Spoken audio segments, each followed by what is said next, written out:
રાજકોટ મહાનગરપાલિકાની ચૂંટણીમાં ભાજપનું ઐતિહાસિક વિજય।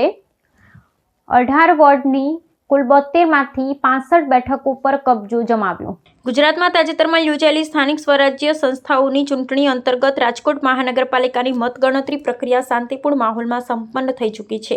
રાજકોટના કુલ 18 વોર્ડની 72 બેઠકો માટે હાથ ધરવામાં આવેલી મતગણતરીના અંતિમ પરિણામોમાં ભારતીય જનતા પાર્ટી ભાજપે શાનદાર દેખાવ કરતા 65 બેઠકો પર પ્રચંડ વિજય મેળવ્યો છે। ઐતિહાસિક અને એકતરફી જનાદેશ સાથે ભાજપે રાજકોટ મહાનગરપાલિકામાં ફરી એકવાર સ્પષ્ટ બહુમતી સાથે સત્તાનું સુકાન જાળવી રાખ્યું છે। રાજકોટ મહાનગરપાલિકાની આ ચૂંટણીમાં ભાજપના ઉમેદવારોએ વિપક્ષને કારમો પરાજય આપી મહાનગરપાલિકા બોર્ડમાં પોતાનું વર્ચસ્વ વધુ મજબૂત કર્યું છે। કુલ 72 બેઠકોમાંથી 65 બેઠકો પર કમળ ખીલતા વિરોધ પક્ષોના આંકડા અત્યંત નહિવત રહ્યા છે। આ પરિણામો સ્પષ્ટપણે દર્શાવે છે કે રાજકોટ શહેરના મતદારોએ સત્તાધારી પક્ષની વિકાસલક્ષી રાજનીતિ, માળખાગત સુવિધાઓના વિસ્તરણ અને સુદૃઢ વહીવટ પર અતૂટ વિશ્વાસ મૂક્યો છે।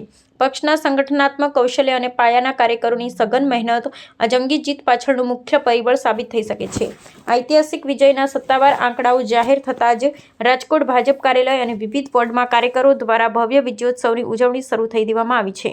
ઢોલ નગારા, ફટાકડા અને ગુલાલની છોડો વચ્ચે નવનિર્વાચિત જનપ્રતિનિધિઓએ મીડિયાના માધ્યમથી સ્થાનિક જનતાનો આભાર માન્યો હતો। આગામી દિવસોમાં નવી ઔપચારિક બોડીની રચના અને પદાધિકારીઓની વરણી સાથે શહેરના વિકાસ કાર્યોને વધુ વેગવંતા બનાવવાના સંકલ્પો દોહરાવવામાં આવ્યા હતા। આ પરિણામોએ સૌરાષ્ટ્રના પાટનગર સમાન રાજકોટમાં ભાજપના કિલ્લાને વધુ અભેદ્ય બનાવ્યો છે।